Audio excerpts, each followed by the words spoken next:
ধরো তুমি একটা গেঞ্জি অর্ডার দিয়েছো, আর যখন ডেলিভারি বয় তোমার গেঞ্জি দিয়ে গেল, তুমি প্যাকেট খুলে দেখলে তার মধ্যে রয়েছে একটা টাওয়াল বা একটা ওড়না। তুমি যখন সেই প্রোডাক্টটা রিটার্ন করার জন্য তোমার ফোনের অ্যাপটি খুললে, যেখানে তুমি অর্ডার দিয়েছিলে, সেখানে দেখছো আউট ফর ডেলিভারি লেখা দেখাচ্ছে। এখনও যে প্রোডাক্টটা ডেলিভারি হয়েছে সেটা সই করছে না। ঠিক সেই মুহূর্তে তোমার ডোরবেলটি বেজে উঠলো, আর তুমি দেখলে ডেলিভারি বয় সেম জিনিসটি আবার দিতে এসেছে। প্যাকেটটা নেওয়ার সাথে সাথেই ডেলিভারি বয় তোমার কাছ থেকে টাকা চাইছে ক্যাশ অন ডেলিভারি বলে। এবার তুমিও প্যাকেটটা খুলে দেখলে, হ্যাঁ এর মধ্যে তো ঠিকঠাক শার্টটাই আছে, কিন্তু তুমি তো এর আগে একবার একজনকে পে করে দিয়েছো। এবার তুমি কি করবে?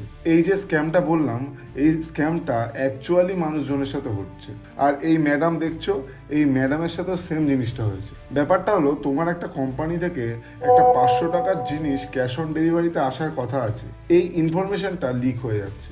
এই ইনফরমেশনটার কারণে একটা র্যান্ডাম লোক একটা র্যান্ডাম প্রোডাক্ট এনে তোমার হাতে ধরিয়ে ক্যাশ নিয়ে চলে যাবে। এর থেকে বাঁচার জন্য কিছু কিছু প্ল্যাটফর্মে তোমার ওটিপি ভেরিফিকেশান হয়ে ক্যাশ অন ডেলিভারি হয়।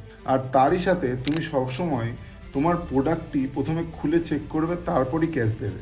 আর এরকমই স্ক্যাম থেকে বাঁচার জন্য থিঙ্ক অ্যান্ড গ্রো বাংলা চ্যানেলটিকে এক্ষুনি সাবস্ক্রাইব করে দাও।